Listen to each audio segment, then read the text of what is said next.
Today, we delve into a tradition that survives the test of time. We observe the preparation of electric eel using ancestral village techniques, a process that knows no haste, where every gesture has a purpose. The beginning is one of raw simplicity. Fresh eels are placed directly into a large metal cauldron. There is no hesitation. Here, respect for the ingredient begins with firm handling.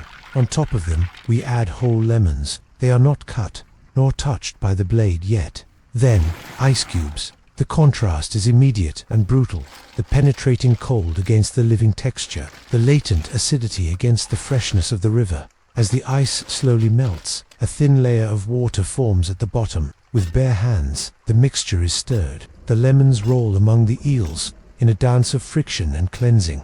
This step goes beyond hygiene. The thermal shock of the ice firms the meat, while the oil from the lemon peel begins to neutralize the earthy and intense flavors of the eel. It's a process of taming the wild flavor.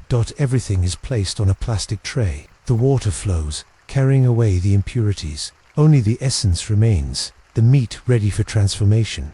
Now, patience gives way to precision. Each eel is sectioned. The blade moves with surgical care, separating the animal into uniform portions, honoring each piece. The pieces are gathered in a clay bowl. Finally, the lemons meet the metal. Cut in half, their juice is forcefully squeezed directly onto the meat. The acidity now penetrates the fibers, softening the texture and preparing the palate for what is to come. It's the chemical sealing before the fire. The cauldron returns to the blazing heat. The oil glistens, and the garlic, upon touching the hot surface, sings the first sizzle of cooking. The aroma rises, filling the air.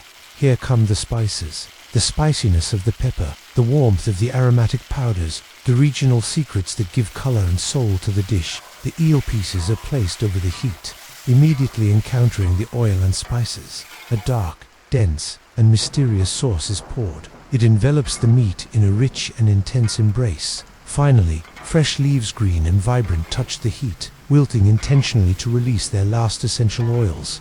The fire works steadily. The sauce reduces, thickens, and shines. The spices become one. The eel has absorbed every note of this symphony of flavors. The transfer to the plate is the final act. The steam rises, carrying the work of an entire morning. The preparation is complete. The simplicity of the white rice awaits to balance the complexity of the eel. Tradition is served. The fire has settled. The cooking is complete. Now begins the most important part of the ritual, eating. He sits down with the plate placed carefully in front of him. A portion of white rice rests beside the electric eel, coated in spices and sauce. Steam still rises from the surface. There is no hurry. With his hand, he gathers a small portion of rice. He presses it gently, forming it into shape. Then he reaches toward the eel. The texture is firm but tender. The spices cling to the surface. He combines the rice and eel together. The first bite is deliberate. He chews slowly. The sound is subtle, soft rice blending with the slightly resistant texture of the eel. The chilly heat begins to rise gradually, not aggressive, but present. He takes another bite, this time adding more sauce. The flavor deepens. Garlic lingers in the background. The citrus from the lemon preparation earlier brings balance. The unfamiliar sauce adds richness and body. He pauses. Breathes. Observes the plate. In many rural regions, meals are not rushed events. They are moments of pause, moments of gratitude. He gathers another portion of rice, this time selecting a piece of eel with visible spice coating. The chili flakes are evident. He eats the spice, builds slightly stronger now. There is a warmth that spreads from the mouth to the chest still. There is calm. No dramatic reaction. Just steady appreciation. He alternates between rice and eel, sometimes mixing them fully, sometimes tasting them separately. The simplicity of the rice allows the eel to remain the focus. The firewood crackles faintly in the background. Natural light shifts slightly as time passes. Another bite. He chews longer this time. The texture reveals itself more clearly. Tender interior, slightly firm exterior from the cooking process. A drop of sauce falls back onto the plate. Nothing is wasted. He continues. The rhythm becomes almost meditative. Pick, press, combine, eat. In traditional food culture, repetition carries meaning. The act of eating is not entertainment. It is survival. It is connection. It is continuity. He selects a larger piece now. This bite requires more chewing. The spices release. Slowly garlic, chili, salt, a hint of citrus still noticeable. The balance is intentional, electric.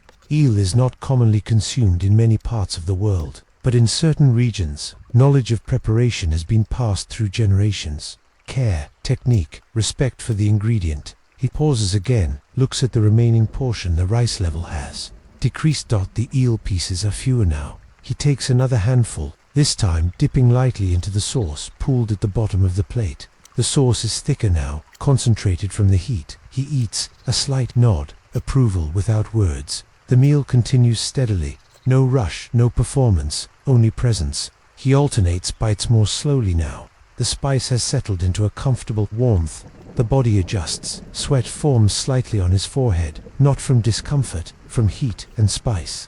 Combined, he wipes his hand briefly, then continues. Another bite. The final pieces of eel are selected carefully. Nothing remains untouched. Even the smaller fragments are gathered with rice. The bowl gradually empties. The sauce is absorbed by the remaining rice. He lifts the last portion. Eats. Chews thoughtfully. Swallows. The plate is nearly clean. He scrapes the final bits. Together. One last bite, and it is finished. The meal is complete. He leans back slightly. The fire continues, burning softly behind him. In this quiet moment, there is no excess, no waste, no spectacle. Only nourishment. Only tradition. Only the continuation of knowledge through action. What began as a raw ingredient has now become sustenance, prepared with care, consumed with patience. This is more than a meal. It is a reflection of environment, skill, and survival. And in the simplicity of rice and spiced eel, there is something timeless. The ritual ends as quietly as it began.